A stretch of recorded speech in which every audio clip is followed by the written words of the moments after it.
temos aqui mais um convidado na Pausa para Café.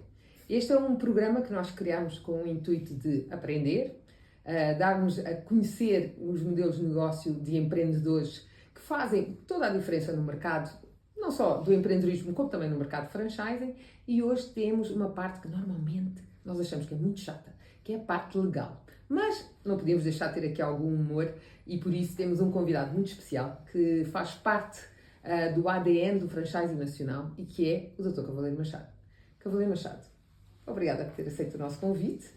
É sem dúvida um prazer tê-lo aqui connosco e vamos transformar este podcast numa coisa animada, não é?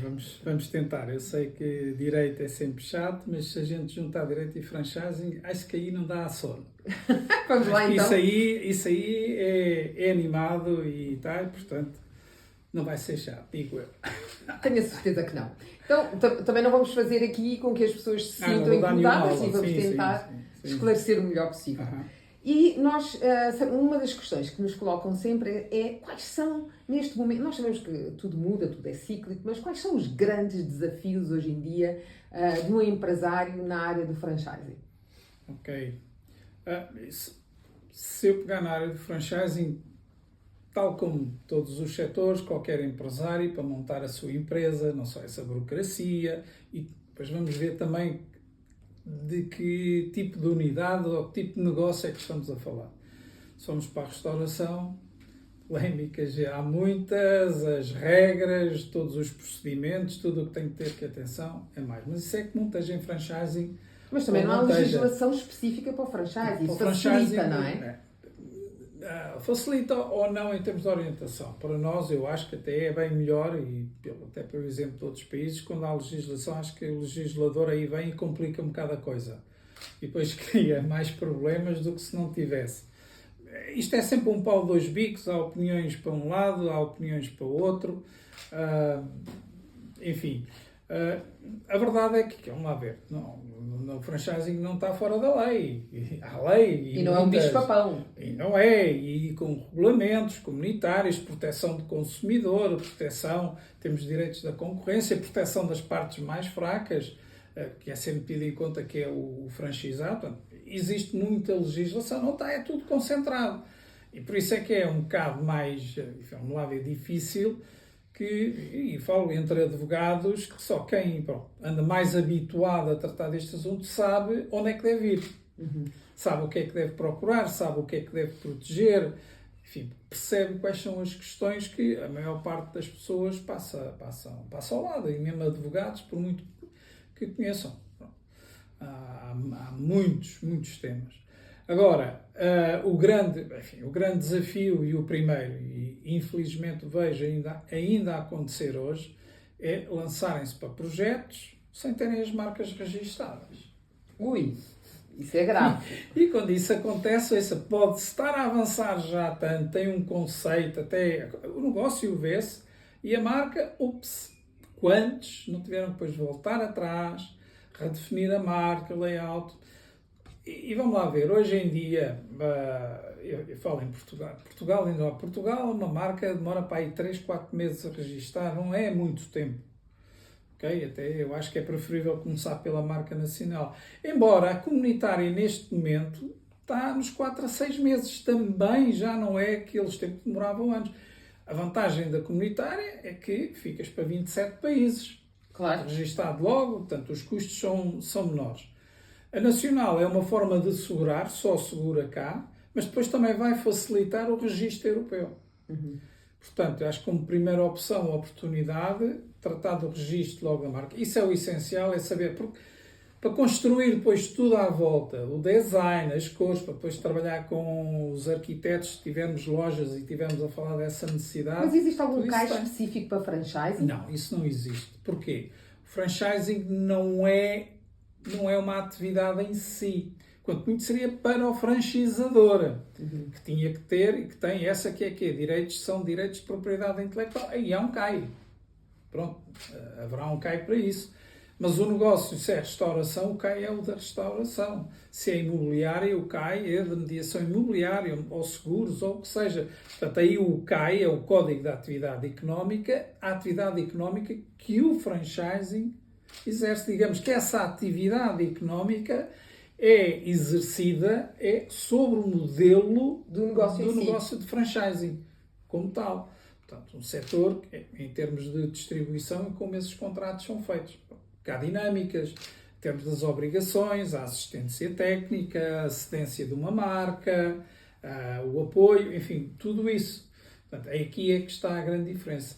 Portanto, eu digo que a primeira grande dificuldade que infelizmente ainda acontece é segurarmos a marca. Agora, quando eu tenho uma marca, quando tenho um negócio que já está testado, muitas vezes também se atiram para a frente com os negócios sem ainda estarem devidamente testados, depois vai dar confusão, principalmente depois que os resultados, enfim, no primeiro ano eu tenho que demonstrar que o negócio é viável, é rentável. Claro. Também não posso franchisar. Não posso.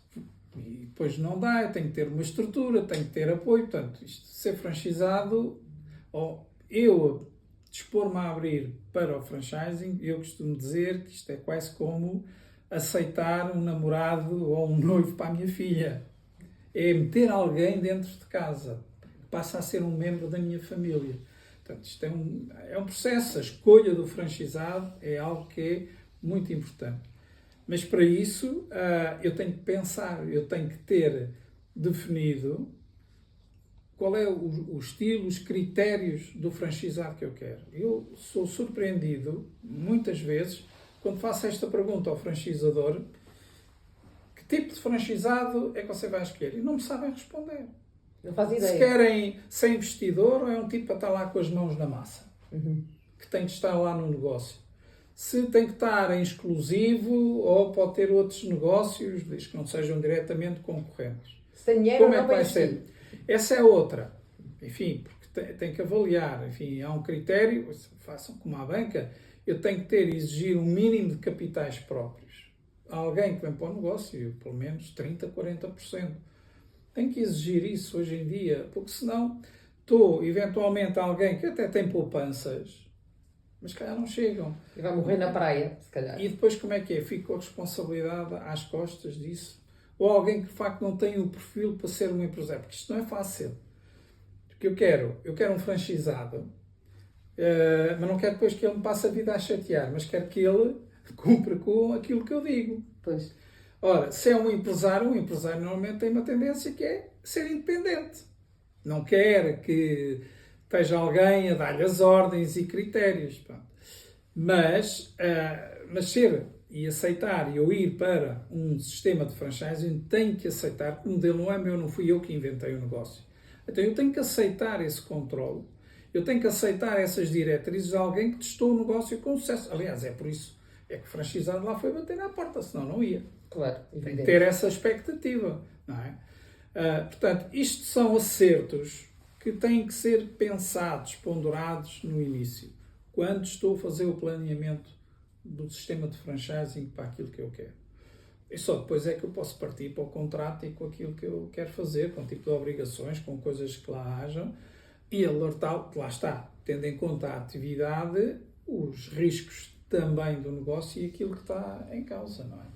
Carolina Machado, nós estamos a viver um momento em que temos criado aqui alguma expectativa acerca do contrato e mais especificamente da proteção da marca e dos direitos até, em que depois se ouve falar aqui que no final do contrato eu sou obrigado a pagar ou a indemnizar ou o franqueador ao franqueado, ou franqueado ao franqueador. Tem existido muitos burburinhos acerca disso. Sim. E tem criado algum desconforto.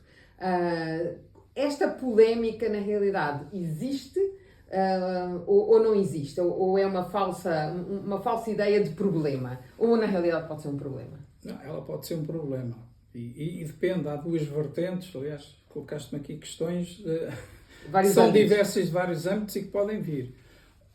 O contrato acaba porquê? Pronto, primeira questão. Há aquilo que chamamos uma resolução, porque foi o franchisado que interrompeu o contrato e decidiu isto acaba, ou foi o franchisador que diz que não cumpriste o contrato porque não pagas a horas ou não sei o quê e quebra o contrato. Pronto, isto tem consequências legais que podem acontecer. Se a resolução, quem a fez, não tinha fundamento bastante legal ou contratual para o fazer, E é aí que entram, claro, se quem perder ou se vão para o tribunal, depois tem que indemnizar e compensar por ter rompido o contrato quando não o podia fazer. Isto é uma coisa. Outra coisa é, e que também está hoje muito em dia no debate, e que pronto, já os tribunais, e que já está no Supremo Tribunal de Justiça também a clarificar as decisões sobre isso, que são eventuais e para proteção da marca, se é permitido ou não exigir a um franquizado, quando o contrato acaba, estar um período de tempo sem poder estar a exercer a atividade, aquilo que nós chamamos de não concorrência pós-contratual. A partir de ninguém levanta a questão que um contrato esteja que não podes concorrer enquanto estiveres a executar o trabalho. As pessoas esquecem-se que normalmente também no contrato está a dizer que quando acabar também não podes. Ora bem, essa situação é legal eu ter no contrato essa estipulação, mas ela tem que cumprir com vários requisitos, porque senão ela não é legal. Portanto, ou é abusiva, não é? Nem é abusiva, é nula, pura e simplesmente, se ela não cumprir estes requisitos que eu já vou dizer. Por isso, eu não posso dizer a partir dessas cláusulas são nulas, não é verdade, as cláusulas do Supremo Tribunal de Justiça já inteirou e já disse as formas e a lei que fundamenta estas obrigações. Porque é assim, o princípio constitucional é o da liberdade de iniciativa económica. Temos que ter em conta. Portanto, eu impedir a alguém de exercer a sua atividade livremente, estou a ir contra este princípio constitucional. Só que este princípio vem dizer, exceto se estiver previsto na lei. Então eu tenho que ir à procura na lei em que situações é que é permitido eu impor esta restrição. O primeiro que eu encontro é na lei do contrato de agência, que prevê, para os contratos de agência, que esta restrição pode ser por 2 anos e às áreas dos clientes do agente. E tenho a dizer que o contrato de agência é um modelo para o contrato de franchising, quando o contrato não está bem claro, ou tem que seguir normas que consideram-se imperativas nessa lei, ou em termos de orientação, e os tribunais seguem. Portanto, este é o primeiro contrato que se pode verificar. Depois, nos contratos de trabalho, portanto, o Código de Trabalho também prevê esta situação. Prevê que o empregador possa impor essa pausa por 2 anos, salvo erro também, mas tem que pagar uma compensação. Tem que pagar, e essa compensação tem que logo estar escrita no contrato de trabalho. E é aqui que está a diferença com o contrato de agência. O contrato de agência também prevê que o principal, ou o franquizador, se quisermos, tem que pagar uma compensação ao agente por esse período. O que não está claro, e é isso que anda a ser discutido no Supremo Tribunal de Justiça, é se isso tem que estar escrito no contrato ou não. E se isso não estiver escrito, se essa cláusula é válida.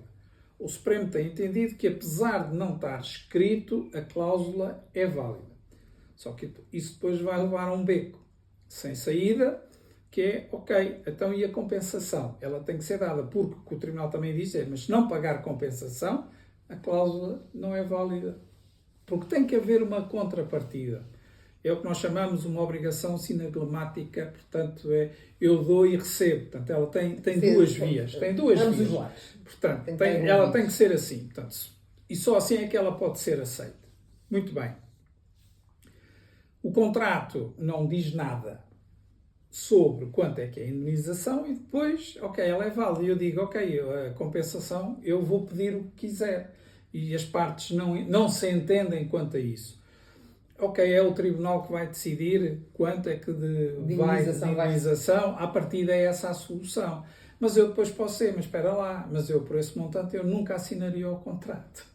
E eu não aceitava. Como é que ficamos? Pronto. Portanto, as situações não são fáceis. Mas há mais, há outro requisito. E isto vem do regulamento comunitário que se aplica ao franchising, aos contratos de distribuição, que ainda vem restringir mais. O regulamento comunitário vem dizer que a obrigação só pode ter a duração máxima de 1 ano depois do contrato terminar. Vem dizer que a obrigação tem que estar estipulada especificamente num determinado espaço E esse território tem que ser o da loja onde era exercida a atividade. Isso também havia dúvidas. O Tribunal de Justiça, aqui há 2 anos, no caso da Retogeria de Manuela, veio definir que o local, deve-se entender, o local é o local da loja. Okay. Portanto, eu só posso proibir para ele exercer ali. Depois, e esta é que é a grande dificuldade, a terceira tem que estar justificada para proteger o saber fazer. Ou seja, se um negócio não tiver um know-how que se considere secreto, portanto, tem que haver negócios secretos, exclusivos, não, um segredo comercial, tem que haver um segredo comercial. Se não há segredo comercial, se a coisa é do blá blá blá, não há know-how. Se não há know-how, eu não posso impor a cláusula. Ok, muito interessante. Porque há casos, e há vários já definidos, que tudo bem, o tribunal foi dando razão, cumpre, depois, ups, um dia acorda. Falta aqui uma coisa, é que o franchizado já exercia essa atividade antes. Portanto, não lhe ensinaram nada. Por isso é que esta transmissão não é algo importante. Portanto, isto não é uma coisa, como em direito, estão a ver porque é que isto não dá sono.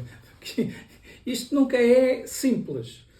Depende do caso, cada coisa... É um desafio. É preciso ler bastante, é preciso atender, é preciso perceber também os tribunais o que há e é preciso também perceber internacionalmente como é que a coisa se move. Porque há tendências, mesmo na jurisprudência. Bom, estamos já na nossa reta final a nível de tempo, mas ainda temos aqui...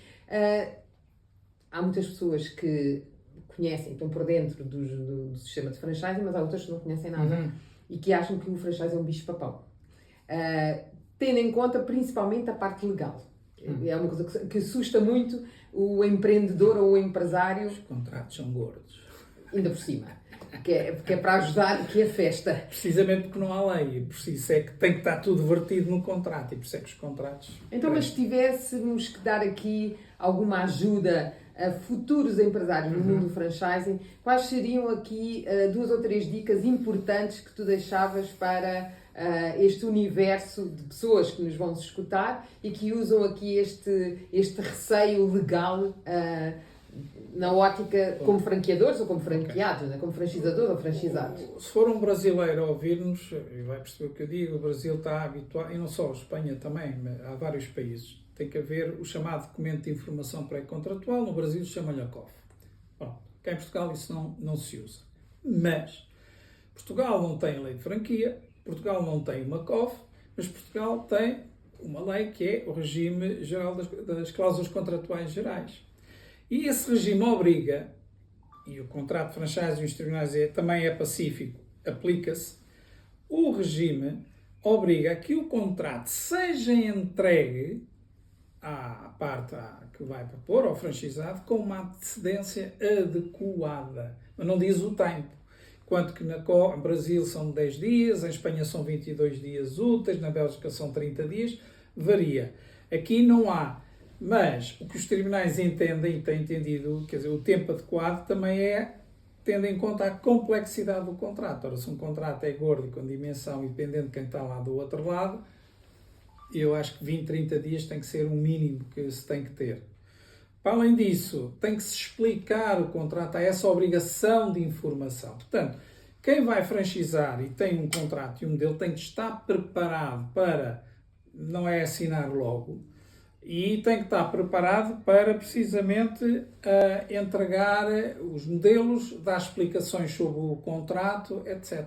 Vais-me lembrar uma feira que nós tivemos na América Latina, não vou dizer o país para não confrontar aqui ninguém em especial, em que se assinava, havia um happy hour para a assinatura de contratos. Olha, mas infelizmente, eu ainda sou do tempo, já estou velho, que isso fazia também nas feiras de franchising aqui em Portugal. Ao início. Isso foi algo que, no caso, na altura, o Eduardo Miranda, o Instituto de Franchising, lutávamos, nós, com informação e bombardeávamos que isso não podia ser feito, não deviam, mas mesmo assim, apesar de toda a informação, as pessoas iam nisso.